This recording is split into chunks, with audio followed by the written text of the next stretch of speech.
Now, when you flip the script and you say, hey, look, I'm just going to do what's required, regardless of time, you're just knocking out things that are required. When it's time to actually do something, you have to put them in buckets. Yeah. Is it optional or is it required? You always want to do everything that's required first.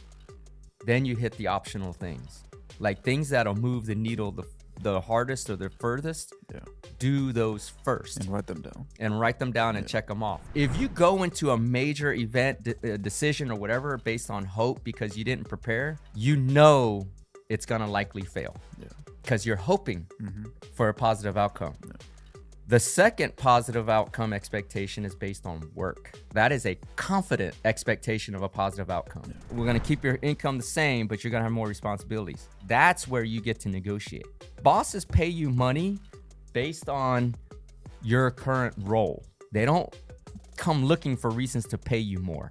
You have to give them reasons to pay you more. So when you develop leadership skills, they give you more responsibility. When it comes time to negotiate a raise, hey, you gave me more responsibilities because I'm becoming more of a leader. I think I deserve more, or I'm gonna go walk.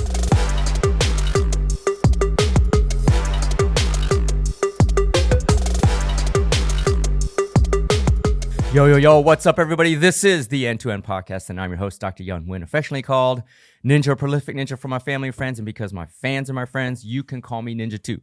This is the End-to-End Podcast, the Alpha to the Omega, the beginning to the end, talking about life, motivation, drive, success, self-improvement, and offering you morsels in this all-you-can-eat buffet called life.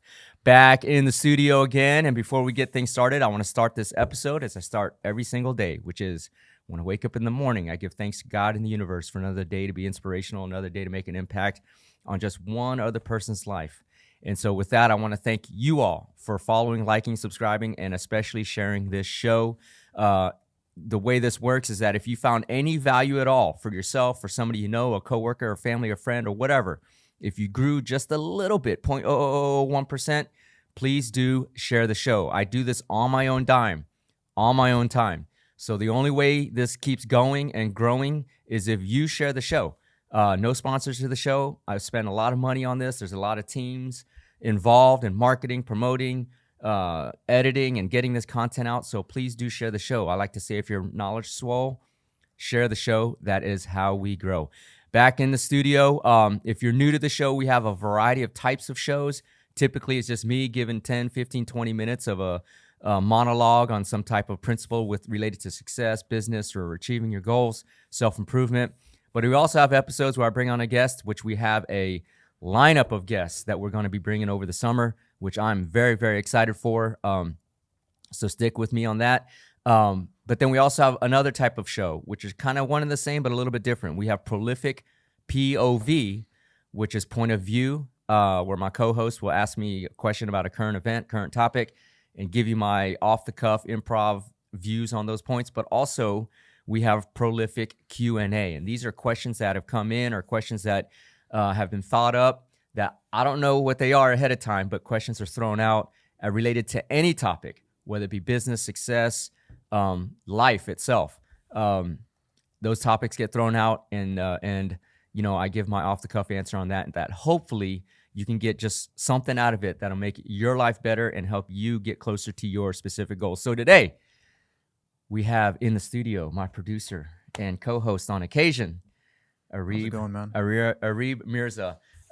This guy's stuck with me since the very, very beginning, man. Watched him hustle out of a backpack into the studio suite that we have right now. So he embodies what it's like to be an entrepreneur, starting out something that you're passionate about, making money with, and serving others with, which is how you grow, is serving others. So Arib Mirza is here for an episode of Prolific Q&A. Again, these questions, I have no idea what they are in advance, but he's going to chunk them out over here. How you been, man? Pretty good. How's the spring, summer, 2024, first quarter, all that stuff? It's been busy. It's been super busy. Like May's here. It's almost half the year's gone. Yeah, man. It goes back quick.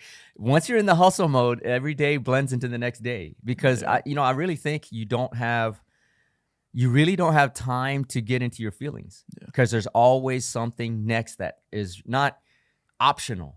Like it's required to get done to move the ball along. So once you're in that mode of momentum and you're like, hey, this is actually working. Yeah. You get enthusiastic to just take whatever the next required step is. Yeah. So you don't have time to sit back and be like, man, I don't feel like doing this today. Exactly. Nah, you know, so then all the days blur and it goes by like that, bro. Do you have one of those where like you spend a week working all day and then it's only been a week has been passed and then it feels like a month or two has been passed. Then you're like, bro, that was a week ago? I thought that was like 2 months ago. Oh, that happens all the time. Because for me, once I get in a mode, I get so much shit done in a condensed amount of time. When you look back, you're like, how did I get all that done in this, period of time, a week? Yeah. When in the past, it would have taken a month to do that same amount of work. So that's why it feels different. Exactly. Because once you're in mode, that's a good point. And once you're in momentum, you're in other words, I forget what the quote is. Elon Musk, somebody said it's like, hey, if you give yourself a month to clean your room, it's going to take a month to clean your room. But if you give yourself a week to clean your room, it's going to take a week to clean your room. Yeah. So like the activities fill the time you give it because you're waiting to be ready or when you feel like doing something.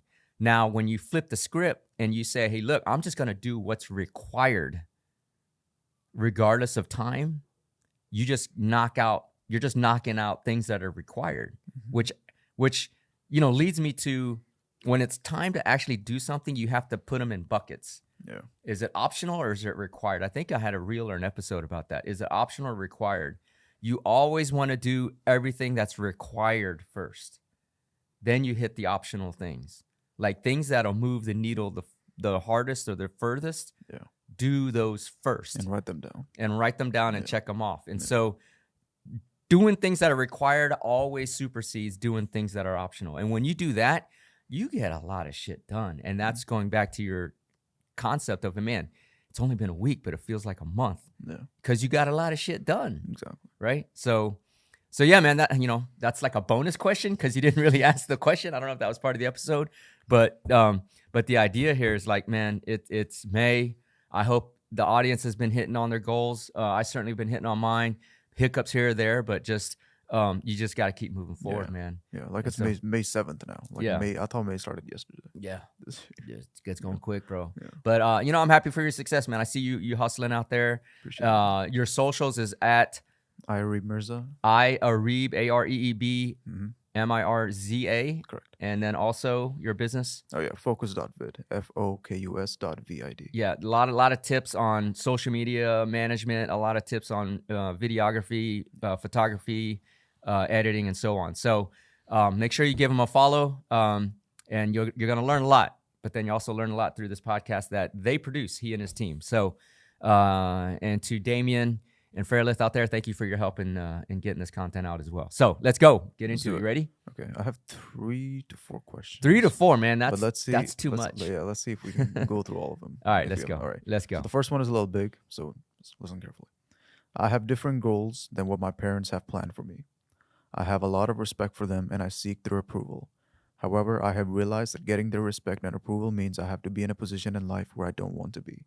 How do I build up the courage to stand up to my parents without being disrespectful and disappointing them and do what I want? That is a very common question. Yeah. In other words, that happens a lot, especially in ethnic families, usually from, the Middle East or Asia. There's different cultures where, in contrast, nothing against different societies and such, there's a lot of homage and respect given to the hierarchical, the patriarchal family structure where, kids are expected to respect the wishes of the parents. Unfortunately, that doesn't gel with Western culture, right? Mm-hmm. Western culture is kind of do what I want to do. Yeah. So I had to manage that. You have to manage that. As a parent, now I have to manage that. So the short answer is you only have one life to live, and it's your life, right?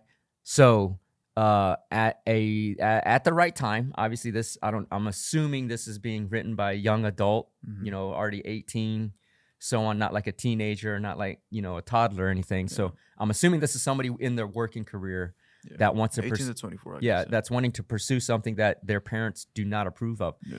It's your life at that point. It's your life. And so I always go back to, this is kind of like a conflict resolution thing. Mm-hmm. And that is, you must be able to respectfully have a conversation about this. Hey, mom, dad, whatever, I know, I love you. I respect you. You've done a lot for me. I value your opinions. Yeah. I know you want me to do X for my life, but I feel like that's not for me. Mm-hmm. And I want to do Y. And I'm going to pursue Y, whatever that is. And I hope you can support me in that.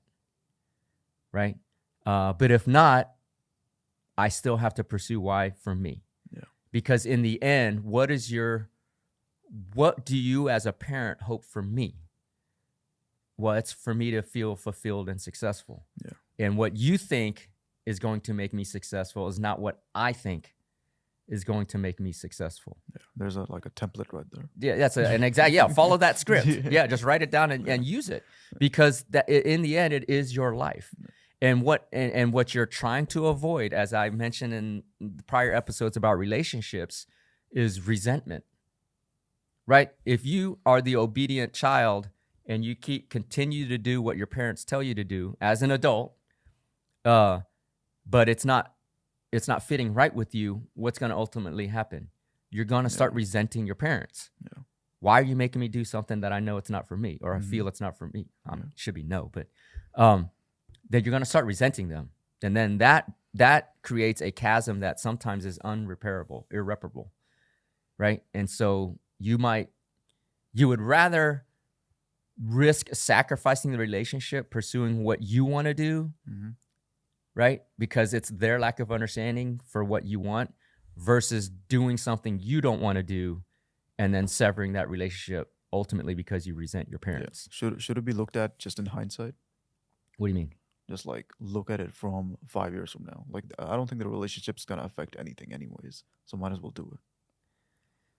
No, I mean, believe me, I'm a little bit older. I'm a little bit older. It's my birthday month. Ultimately, as your parents get older, hopefully, you want to have a very strong relationship with them. Yeah. Because that at some point hopefully never, but it happens. Death is a part of life. At some point, they're not going to be there. So as you get older, as they get older, you want to have that relationship for both parties, right? So risking a relationship on resentment. No, what I was saying was that the relationship's not going to affect it. They're still going to love you because you're their child. Well, they might they might feel resentful that you're not following their advice. Okay, yeah, that's true. On their side, but that is not your problem. Yeah. Does that make sense? Yeah, that's a parent's problem. That's their problem. Yeah. Right? Because you already put yourself out there. Hey, I would love to have your support and respect in my decision. You're opening the doorway for them to give that. And so it's on them whether they want to or not. So this goes back to karmic balance, right? That's different than saying, I don't give a fuck what you think. I'm going to do this anyways, right? Yeah. That's different. That's your karma saying, rejecting whatever they think. But if you say, hey, I know you want this for me, but I believe that I want something else instead for me. Yeah. And I would love, that's the phrase, write this down. Yeah. I would love to have your support and respect on my decision. And who knows, you might be right. And I might be wrong, but at least now I know. Yeah. And I walk my own path. Yeah. And as a parent, I'm on the other side. I'm on both sides, right? I'm on the other side. I would encourage that. Hey, man, if that's what you want, you go. Yeah. Go try. Yeah. But also prepare for a no. Don't prepare for it to not succeed. Yeah. But whatever you do, I'm going to support you. It's like with Nate. He's about to turn 17, about to be his own man, right? I said, my job is not to tell you how to live now. Yeah. My job is to support whatever decisions you make and be the safety net in case you fall. But I'm not going to be there holding your hand and being a crutch for you. You got to go become a man. Make your own decisions. So my job has become from a teacher now to a safety net. And I'm just going to advise. You make your own choices. You're a man now, right? So I'm just the safety net. I'm not gonna say you should do this. You ought to think about that. Go do what you think is right for you. And if you stumble, that's okay. I'm here. Yeah. But you got to go learn to be a man. And that's never going to happen if, as a parent, for you parents out there, your kids will never become independent if you're always being the bumpers on the bowling alley. They've got to be able to throw gutter balls. Yeah. Because you got to throw gutter balls to know how to throw it down the middle, to learn how to throw it down the middle, or roll the bowling ball down the middle. So if you're always being the bumper, they're gonna, I don't care, I can throw it whatever way I want to. It's always gonna hit the pin. No, can't do that. At what point do you have to like kind of chime in and just check on it? Like, hey, you're going down the wrong path. Don't do this. Like, do you have to like have those certain check-ins, or how do you deal with that? Well, you always check it. How's it going? And they're gonna lie, right? It's going good. Yeah. But he's like, how's it really going? What problems are you hitting? Yeah. How do you, or do you think you're on the right path? Like have a one-on-one talk with Yeah, them. just Okay. one-on-one talks as the looking at the parent role now. You're gonna let them go off and do their own thing. Yeah. You got to check in. Hey, how's it going? And they might ignore you. They don't, whatever. They might, they might want to learn how to figure it out on their own. So they might, not give you the full, the 411 straight up. Yeah. So, but the questions are common. If the answer is, hey, it's not going like I thought, I said, well, do you have the right plan? Mm-hmm. Are you putting in the right amount of work? How did you spend your time last week? Well, if this was your goal, how much time did you actually put towards your goal? Yeah. You're asking the specific questions to drill into Mm-hmm. why they're not succeeding.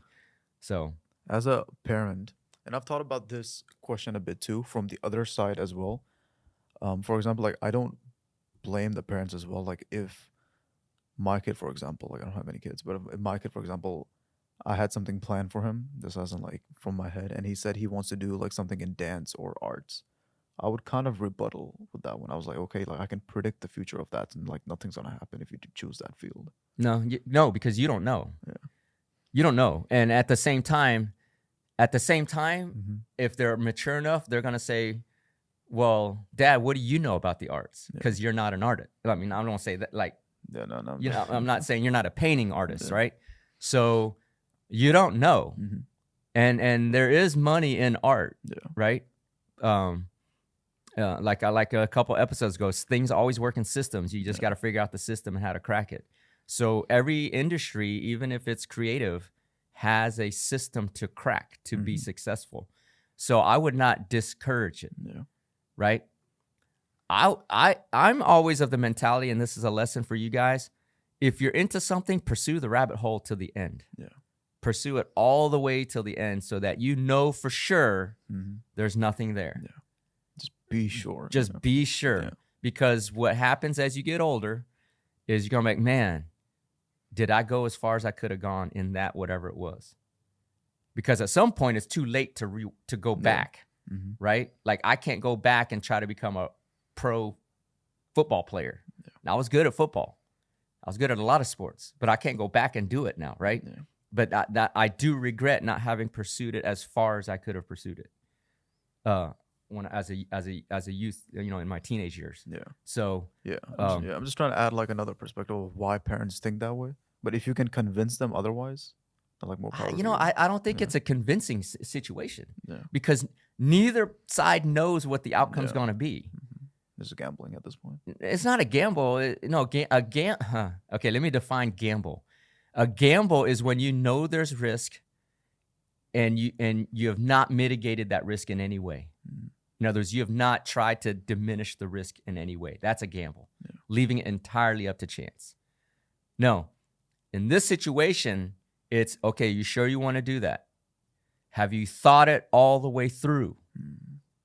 It's like if I'm going to make an investment in a deal Yeah. and somebody presents me a business idea. Okay, I like it. Have you thought it all the way through? Yeah. Well, what about this? Well, what about that? Well, so it's not a gamble because you're addressing issues that can pop up. Mhm. So you've reduced the risk from 100%, let's say, to 40%. Yeah. Okay, there's a 40% risk you're going to fail, but go for it. Yeah. Right? So it's not a gamble. Gamble is just like, fuck it, I don't know what's going to happen, but let's just go do it anyways. Yeah. Right? Sometimes you got to do that. But in terms of this question, You're wanting to be thoughtful Mm-hmm. as a parent. But at the same time, if you're the one who wrote the question and you want to do something different than what your parents want to do, you need to have thought it through. Yeah. Don't go unplanned. Don't go into this conversation unplanned, because a thoughtful parent will be like, okay, well, what about this? Yeah. Well, what if this happens? Well, did you think about this? And if your answer is like, well, I don't know. It's like, well, yeah, that's why I don't want you to go that route. Because you're not prepared. Because you're not prepared. Yeah. You got to come in prepared, right? So that's a good question, though. All right. Next one. Ready? Yep. How to deal with self-limiting beliefs or insecurities that hold you back. Mm-hmm. Okay, so that's And- a topic. What is the question, though? Because that's a big area. They're asking for a story or an example where you did that. So how to overcome insecurity, is that what it is? Yeah, it says how to deal with self-limiting beliefs or insecurities that hold you back. Insecurity and self-belief and doubt and all those rolled in is a matter of preparation. Mm-hmm. Okay? It is a matter of preparation. It applies in sports, it applies in life, it applies in everything. If you haven't put in the work, you're going to feel insecure. Yeah. You're going to have doubt. Okay? I had this conversation this weekend with Nate at a basketball tournament. I say there's two types of expectations, right? For a positive outcome. Yeah. Okay? The first type of expectation for a positive outcome is based on hope. Hope is rooted in what? Uncertainty and insecurity. You don't know the outcome, but you're hoping for a good outcome. And so you're expecting a good outcome based entirely on hope. Hope means it's not in your control. Mm-hmm. It's a very strong, motivating emotion. But hope ultimately means it's not in your, I hope it turns out right. Right? It's out of your control. Yeah. So an expectation built on hope is weak. Yeah. And hoping for something good, I think, is more damaging. Well, hoping for something good based on lack of preparation is if you go into a major event, decision or whatever based on hope because you didn't prepare, you know it's going to likely fail. Yeah. Because you're hoping Mm-hmm. for a positive outcome. Yeah. The second positive outcome expectation is based on work. That is a confident expectation of a positive outcome. Yeah. In other words, basketball, Nate, if I shoot a basketball and I know I haven't put in the work, I'm hoping it goes in. Yeah. It's an expectation of a basket going in based on entirely on hope. Yeah.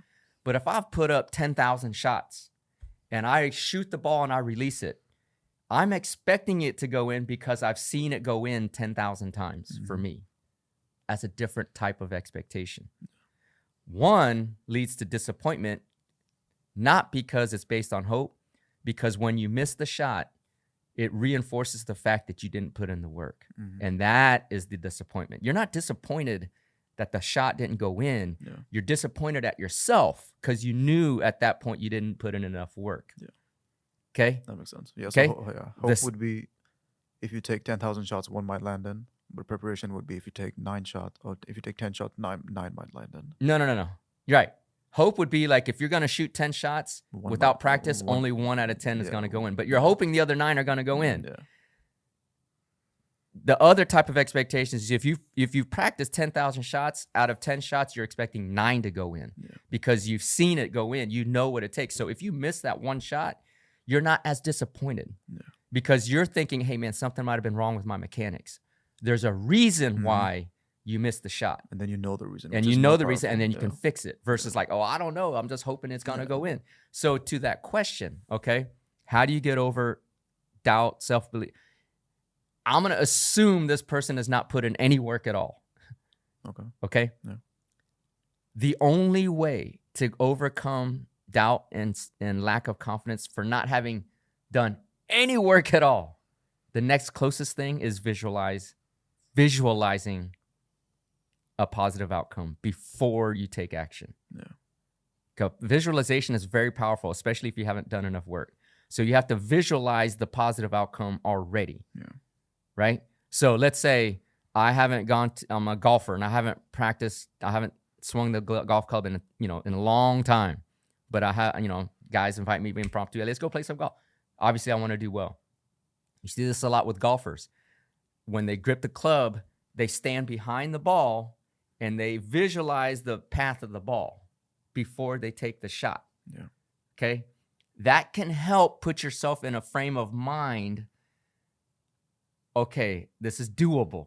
Even though I haven't practiced shit, this is doable because I see it ahead of time. Okay? That can help you overcome self-confidence and doubt. Yeah. In a personal story, I think I talked about this in a prior podcast. When I was a young guy,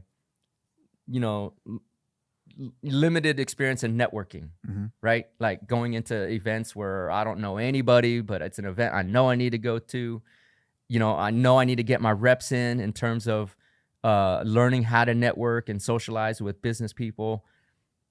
Before, this is a visualization. There's no way to get those kind of reps other than to go in and do it. So you're not going to have a lot of practice networking and how to drum up a conversation, right? So going into those events before I got into the main room, the conference, I would find the nearest bathroom, as private as it could be, go in there, and I would look in the mirror and just repeat to myself over and over again, you're the smartest guy in the room. You're the smartest guy in the room. And while I'm doing that, I'm visualizing conversations. How am I going to introduce you? That you can practice, right? You can stare in the mirror. How are you going to shake your hand? How are you going to introduce yourself? Hey, my name is Young Win. I'm blah, blah, blah, blah, blah. What's your name? What do you do for a living? What brings you to this? You can practice those reps, but the actual meeting somebody and talking to them, it's very hard, right? So I would visualize those conversations, and it'd be fresh in my mind. So when I walk into the conference itself, I'm full of confidence. Yeah, because you're prepared. Because I've mentally prepared for what a conversation might look like. Yeah. Now, did it always come out that way? No, I said some stupid shit. People, said the wrong thing, never heard from that person ever again. Yeah. It's part of the process, man. You know what I'm saying? It's part of the process. Had I said the right thing, maybe we still have this relationship. Maybe that relationship could have turned into $1 billion. I don't know. Yeah. I may have missed out on a lot. But there's a lot of times where I've said things where I'm like, damn, I shouldn't have said that. Yeah, but That's a very good point, because some people go like, oh, I have anxiety, I can't converse right with people. Like, okay, well, have you actually studied and practiced? Why don't you do that? Why don't you do that? Yeah. The only way to, it's like pain, right? Okay, like this morning, I did a heavy leg workout yesterday. Yeah. It is painful. Didn't feel like running at all. Okay, but in my mind, I've learned that pain in physicalness, pain that's not an injury, okay? If you're injured, you're injured. But I'm saying pain is your body or your mind telling you need to address it, attack it, okay? Same thing as anxiety, same thing as discomfort. If you feel anxious about something, that means you should attack it to get over the anxiety, okay? So my legs were painful. I'm sore as fuck. But what happened this morning? Ran the best 2 mile. I set a personal record for 2 mile run. Yeah. But my legs hurt like they're sore as fuck. So for me, I've flipped the script in my mind. Pain means go to it. Anxiety means go to it. Distress means go to it. It's your subconscious saying, hey, there's something here. You need to go to it and address it. And that's how you overcome it. If that makes sense. Yeah. Okay, so if you have anxiety over going to a networking meeting, what does that mean? Go to a networking meeting. Yeah, you just go. If you have anxiety getting in front of public speaking, what does that mean? Go do some public speaking. Yeah. Because your mind is saying, I need to do this, but I'm anxious. Yeah. Because you're anxious because you got to do something, but you're afraid of it. Yeah. The worst thing is not doing the thing. The worst thing is not doing it. Yeah. Because you're telling yourself, I need to do this, but I'm scared. That's the anxious. So you already know you got to do it. The anxiety buildup is because you're scared to do it, right? So to me, that means you got to just head on, go to it. and bust that wall down. Yeah. Because you already know it's the right thing to do. Mm-hmm. You're just afraid, and that's the anxiety. Yeah. So that means you got to flip the mind. If you're anxious, that means go do it. Like now you have to do it. Now you have to do You it. have to do it. Yeah. It's like, man, it's like for kids. If you're young, listen to this. You found like a girl or a boy you like, but you're scared to go talk to him, because you know if you get a relationship with that person, you're gonna feel happy or infatuated. Yeah. But you're scared to talk to him, so that's the anxiety.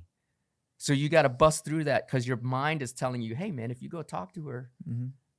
you might feel happy. Yeah, because if you don't, the answer is always no. Then if you don't, then that fear builds on itself. Yeah. So let's say the initial time you're like, hey man, I want to go talk to her, but I'm scared. Yeah.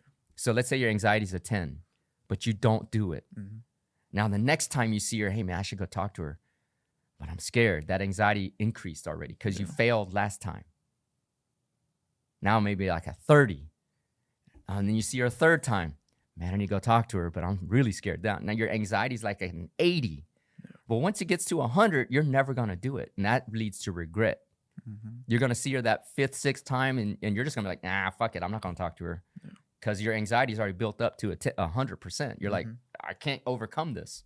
So then 10 years from now, you're going to be like, man, I wonder what life would be like if I just talked to her. Just think of it as practice. It's practice. You got to hit anxiety. You got to hit. Anxiety is your mind and your body telling you got to go hit it. You got to go attack it. Bust through it. Yeah. Got to bust through it. Do you have certain moments where your body just takes over and we're like, I have to do this? You just walk into a scenario and you're like, oh shit. For me personally, bro, it's like 8 out of 10 times I fuck it. Just go. Just go. 100%. 8 out of 10 times. Like the 2 times I'll be like, I plan it out in my head, which sometimes leads to more anxiety because you're thinking of negative outcomes than positive ones. But you got to learn to flip that. But a lot of times I'm like, I don't know what's going to happen, but let's just go. But that's built on confidence, knowing that I've put in enough reps where I know I can recover from most any situation. Yeah. You see what I'm saying? Like I've done this enough times where I'm like, damn, I fucked up there, but let me rehab it. Let me recalibrate it. Yeah, that's a very you see what I'm saying? I can recover. Yeah. Right? It's that like the safety parachute. I'm gonna jump out of the plane. If the first chute fails, I know at least I got a second one. Yeah. So that allows you to go into situations like, well, fuck, I don't know what's gonna happen, but let's just go. Yeah. Because you know you've built the skills to adapt, to be self-aware, to be observational, to understand scenarios where you can recover if you like really fuck up. And if you train yourself to just go into these situations, like you've eventually build that confidence where you just do it now. Like just do it. Yeah. You don't even think about it. Honestly, you don't even think about it. You're like, okay, let's go. Yeah, let's go. It makes sense. Let's go. Like you're not thinking about, because here's the thing. You get to a point where you stop thinking, what if this goes wrong? Yeah. To you start thinking, what if this goes right? Yeah. What if it happens exactly like I want it to happen? And then that exponentially advances the speed and acceleration of your growth, because you're thinking now positive, you're attracting the positive outcome. Yeah. Man, what if this goes right? So how bad is it if I don't do this? Right? Exactly. Versus like, man, what do I got to lose? Mm-hmm. My thing is like, if what I look at it is like, what do I got to lose? Yeah. I feel like with you now, you and me, it's like it makes lesser sense to not do it. Yeah. Like, why would I not do it? Why would I not do it? It's not even an option. I have only, exactly. Yeah. For me at this point, it's like I have nothing but, how do I say this right? I can only gain if I do it. Yeah, exactly. I have nothing to lose because again, if you take the mentality like you go do it and you fail, and you say, hey, I learned I'm gonna learn something from this either way. You never lose. Mm-hmm. The option of losing is 0. Yeah. The odds of losing, because you're learning from it. So I'm like, I have nothing to lose. Exactly. Ever. Let's go try it. Let's go do it and see what happens. And what if it goes exactly as planned or better? Then I've even gained even more. Exactly. So it's that approach, right? Mm-hmm. So that's a good question, though. Yeah. A lot of people riddled with self-doubt. Got to get over that fear and attack the anxiety. Does that answer it? The self-limiting beliefs and insecurities. I think it does. I think it does. Yeah, I think it does. All right, we got time for one more, man. Let's go. You gonna do one I'm more? gonna roll. All right, let's do it. I hit my personal record This 2-mile run here. This so. one's a small one. Is there anything wrong with working a normal job? Is there anything wrong? No, not at all. Not at all. Well, you know what? What is a normal job, right? What's normal? And that's a qualifying question. I'm going to assume normal job is like just 9 to 5, clocking in and out. No, if that is for you, by all means, there is a role for everybody to do what they do that makes them feel fulfilled and happy. Yeah. If you are an assistant to a CEO that runs a nonprofit and you're helping millions of people, that's an important role. Yeah. And that would be considered, quote unquote, a normal job. Yeah. Right? So there is a role for that. And listen, not everybody's built to be business entrepreneurial. Yeah. Like not everybody wants to be because it's been romanticized, but this is the hardest job there is. Yeah. Riddled with failure, riddled with ridicule, riddled with stress, riddled with, I mean, you're never off. Yeah. Like I might be at a concert, but believe me, there's at least 10% at least of my mind thinking about shit, what I got to do next week. You're never off, and you don't want to be off. You don't want to be off, but there's only a limited number of people that are capable or willing to put in the work to accept that. People think opening in a drop shipping store is being entrepreneurial. You might make a lot of money, but that's not going to last forever. That's not building a legacy or a brand or anything like that. That's not real entrepreneurship. That's yeah, you own a store and you're doing things and making money, which I all applaud that. But by all means, more power to you. Make as much money as you could possibly make. Yeah. But in the truest sense, that's not being an entrepreneur. Being an entrepreneur is like building a company, a legacy. There's value in equity. You can transfer it to your kids or your legacy. Like it's building accretive means adding value. Yeah. A drop ship store, you're only as good as the next product you're going to sell on Amazon, right? That's not building equity. That's not building something you can leave to your kids. Yeah. It's not, you can make a shitload of money, don't get me wrong, but that is not an entrepreneur. Yeah, that takes a lot of skill. That does take a lot of skill. It takes a lot of, but that's not what I think is in terms of entrepreneur. Entrepreneurialism is like building a real business with equity. Yeah. And people might say, well, a law firm is not really, no, law firm is a business. Yeah. The equity is my name. It's my brand. The equity is the cases we have. That's equity, right? If my son happens to become a lawyer, I can hand the business to him, right? Or my daughter or whatever. So that's building a business. Now, going back to the question, there's absolutely nothing wrong. Yeah. A lot of people can't handle failure, man. Yeah. So that's why they don't. The odds of succeeding as an entrepreneur is like out of 100, like I don't know the exact statistics, maybe 7% are successful as like a mom and pop entrepreneur, meaning they make enough money to pay the bills and afford a middle class life as a business owner. But when you're talking about the entrepreneur that hits it out of the park worth hundreds of millions of dollars, that's like less than 1%. Yeah, that's very, very rare. So that means 99.9% of the time you're going to fail. Yeah. And so that takes a special kind of person to be willing to look at those odds. You almost got to be maniacal, like out of your mind. Yeah. And that's why you say, hey, I'm going to go start my business. And a lot of people are like, are you out of your mind? Because they are used to the comfort of a steady paycheck, not having to worry about risk, marketing, sales. Just get in there, do my work, get my paycheck, and go home. Perfectly fine. Nothing wrong with that. Yeah. There's a function, there's a reason, society's built on those kind of people. Society's built on, but don't have any expectations of financial freedom and driving a Lambo. You can rent a Lambo, but there's no expectation of all these things. Don't have those expectations because that's a mismatch, and right? People like that. And you have to be like a certain type of person to even want to go all in on entrepreneurship. Yeah. So like, for example, like if you like just clocking out at 5 and just leaving all work responsibilities at 5, like you can just go chill, do whatever you want. You know the vacation's coming. That's if you want that organized lifestyle, and a lot of people like that. Yeah. You don't get that in entrepreneurship, especially A not for the hundred, first couple of years. 100% no. Yeah. You don't get listen, man, when my parents started the printing company, we did not have a family vacation for the first, I want to say 10 years. 10 years. I mean, they were doing, even when they were at the peak of their business, we're talking about in the 80s, okay? When they had like 50 employees doing like $5 million a year. You would call that a success. You would call that being, upper middle class at that time. Yeah. No vacations. No vacations. No. Because when you're an entrepreneur, business does not stop. Yeah. If your client needs something and you say, hey man, I'll get it when I get back from vacation, they're going to be like, okay, well, I'm going to find somebody else to take care of me. Yeah. Hang up. Exactly. You cannot, there's no time off. Yeah.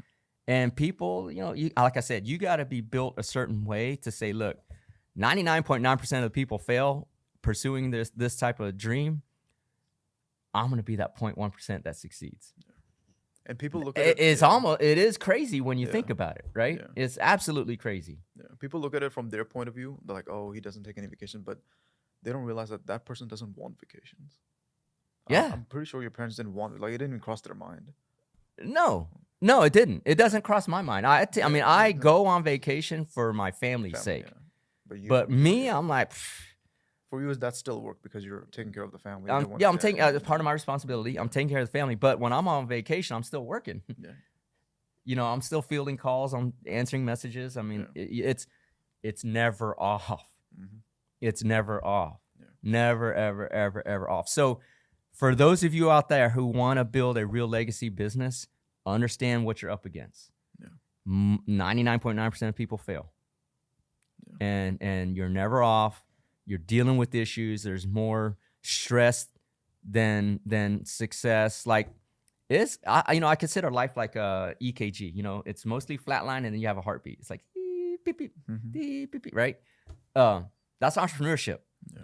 Most of the time, you flatlining, and occasionally you'll have you'll have a success. Something small or large success, and then you dip down below that, right? Because it goes up and down below, back to baseline. Yeah. That's entrepreneurship. You might have a success, few and far between. Yeah. And then you can't even, and then because you're always on, you really can't celebrate your success. And the funny thing is, like, if you start this entrepreneurship, like, within 2 years, you'll be like, okay, within 2 years, I should have enough revenue to do this. But within those 2 years, the character and the personality you would have built into yourself, you won't even want that. No. What happens is that as you slowly become successful in entrepreneurship, you're learning new things, you're leveling up your skill set. Then you start to think, man, I can go even further. It becomes a game. It becomes an obsession. Yeah. Man, I've learned all these things. I've learned what doesn't work. Let me push a little harder. I've got new skill sets. I'm meeting new people or even more successful than me. What are they doing? Mm-hmm. And so it becomes a game. It becomes an obsession. And that is how you actually level up. Mm-hmm. But those first several years when you're eating less than ramen noodle, I mean, people are unwilling to live that life, to sacrifice a current lifestyle for that lifestyle. Yeah. Like literally, again, when my parents, I just had this story. I was talking to somebody yesterday about this story. When my parents started their business, we would sleep in sleeping bags on concrete at the print shop. Our family, 6 people, we would rotate shifts through sleeping bags. Wake up, couldn't even afford toothbrushes. So we would put toothpaste on our fingers and brush our teeth with our fingers. Right? Didn't have showers, so we would fill a pail full of water and just pour it over our heads, lather with soap, fill it up again, pour it over our heads, and then off to go sweep floor. I was a young kid at the time. Off to go sweep floors. That was here. Oh, no. A little small shop, like 1,200 square feet in Houston. That's how we started, right? As the business grew, they outgrew their space, but they were able to afford. My parents were able to afford a house, so we moved into a very small house, like 2,000 square feet, something like that. The business was expanding, and people don't understand this. As you are growing, that is the time where you have the least amount of money. because you're growing. You're investing everything you got to grow the business to level up. Yeah. So you have low cash flow, you have low money, it's more stressful when you're growing. It seems like you're doing good, but in reality, Right? It seems like you're doing good from the outside, but on the inside, you're stressing over money and payroll. You're looking at bills because you might need to buy a $1 million piece of equipment to get to that next level, but your cash flow is like $100,000 a month. You're like, fuck, what do I do? Right? So as they outgrew their space. So our house, as small as it was, the living room was full of equipment. Wow. So those of you all are married, if you're a wife or a husband, and you go home and you say, babe, I'm going to get rid of the sofa, get rid of the television, get rid of the nice stuff. We need to put equipment in our living room. How many of y'all be willing to do that? Yeah. Most housewives, nothing against housewives, or most wives would be like, you crazy. I got a party this weekend. I got to invite people over. Sorry, we got to put this massive piece of machinery in our living room to make this work. That's another big factor. Right? Yeah. So people are, on the flip, are unwilling to sacrifice the lifestyle in order, because when you're an entrepreneur, it's like do whatever it takes because the odds are so stacked against you. If it takes putting equipment in the living room, we got to do it. Yeah. If it takes selling everything we got and downsizing to an apartment, if you believe in it enough, got to do it. You just got to do what's required. That goes back to the beginning of the episode. There's things that are optional, things that are required. Mm-hmm. The things that are required always take priority. It's required. People aren't willing to do that. So again, going back to the question, entrepreneurs are cut from a different cloth, man. Yeah. So if you're not with it, those quote normal jobs, there's a whole society needs those to function. Yeah. And it's perfectly fine to fit in that role. So whatever suits you. Yeah. And people can feel successful in a normal job. Yeah, when this is a normal job, what comes to your head? Normal is just like, like a managerial job. It could be a restaurant or something. A restaurant, could be a wait staff, 9 to 5, clocking in and out. What about those corporate jobs? Like, let's say you're at one of those good ones. Well, what's a good corporate job? I don't know. Let's say like somebody at your law firm. That's a normal job. Yeah. Like a paralegal, normal job. Yeah. They don't have to go out and get new clients. That's a good level, though. You're making. Well, you're making an easy living. You're making a good living, but you're not gonna. You got to get your idea of all those luxuries and those high end brands. Mm-hmm. You got to get that out of your head because you're not gonna get them. You're not gonna get them. So it depends what you want out of life. Success is different for everybody. Fulfillment is unique to yourself. Mm-hmm. So for some of them, it's like, okay, whatever we pay them, I don't know, whatever it is, 80,000 a year, 60,000 a year. People okay with that, with their life? That's success. Yeah. But you're not going to be driving Ferrari with 60K a year. If you want to. If you want to, you got to go out and get it. So that might not be the job for you. Yeah. Right? Listen, if I were a 9-to-5er, if that were me, and I still want all the nice shit, I would get into business development or sales. That's still a 9-to-5. Sales, yeah. But sales, you earn commission, which means income is unlimited. Yeah. Right? Commission-based sales. Like, maybe a modest salary, $50K a year, but you have an opportunity. Big skill, though. Yeah, but you have to. Well, so if you're a young entrepreneur, if you're just young, the two best skills to work on: leadership and how to sell. Yeah. If you have leadership skills or you're able to sell, you will be in demand forever, the rest of your life. Yeah. Because just think in your head. A lot of people can lead. Think in your head. How many people do you know, audience, that's an actual leader that can lead people to be better than themselves? Yeah. How many people do you know? Not that many. I don't know, a lot. Yeah. How many people you know that can sell ice to an Eskimo? Like literally, hey man. I mean, I don't think I could even do that yet. I feel like you know a lot. Of people? Yeah. Somewhat. Because looks can be deceiving, man. Like truly know that this person can sell ice to an Eskimo. Yeah. Like I could probably sell water to an Eskimo, but I don't think I'm at the level of selling ice to an Eskimo yet. Yeah. Which goes to tell you, I still got a lot to learn. Right? So Again, if you take anything away from this podcast, share the show. But if you're young or even if you're old, if you can learn to be a leader or the skills to be a leader or learn the skills to sell, you will level up your lifestyle 100%. 100%. I'm not only saying learn, but learn and show examples of where you did it. Yeah. You will level up your lifestyle. I know salespeople making millions of dollars a year. Yeah. But sales is hard. It's how to manage relationships, how to get in the door, how to close, how to negotiate. Sales is tough. Sales is not easy. It's not easy. Learn how to take rejection. Learn how to, take 100 no's till you get the one yes. It's like being an entrepreneur. Yeah. But you don't have to worry about the operations. You're just selling.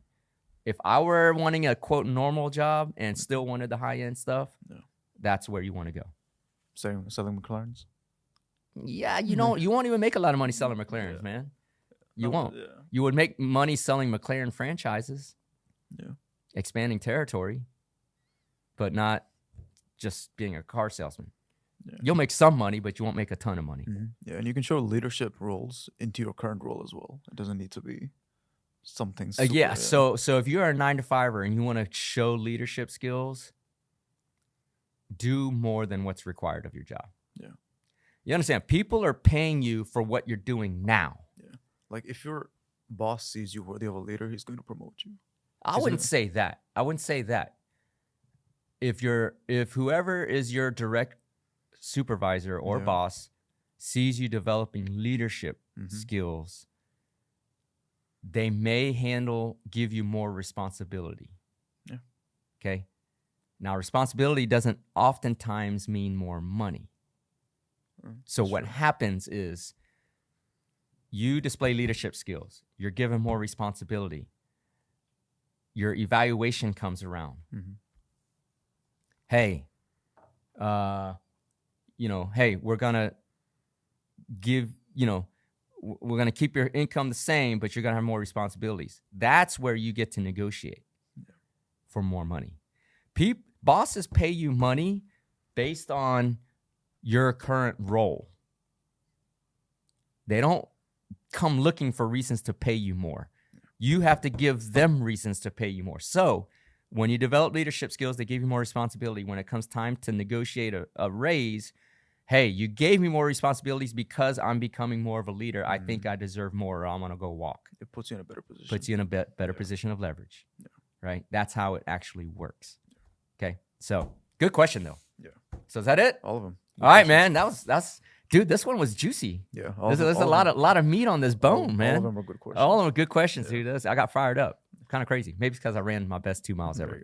There you go. Anyway, if you found something valuable about the show, and I guarantee you found something valuable, please share the show. You better share the show. If you're knowledgeable, share the show. I'm going to finish the episode like I finish my day with an expression of gratitude before I put my head down on the pillow at night, close my eyes, thank God, the universe, for another day to have lived and be able to be hopefully inspirational to one other person.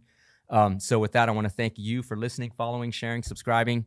If you have any questions, send them to askask@the2n podcast.com or DM us or send us a message, leave them in a comment or something like that. Happy to answer them on the next episode of Prolific QnA. Thank you, Arif Mirza, for co-hosting. Those were good questions, man. And we look forward to bringing you another episode very, very soon. Be great today, but be even more grateful.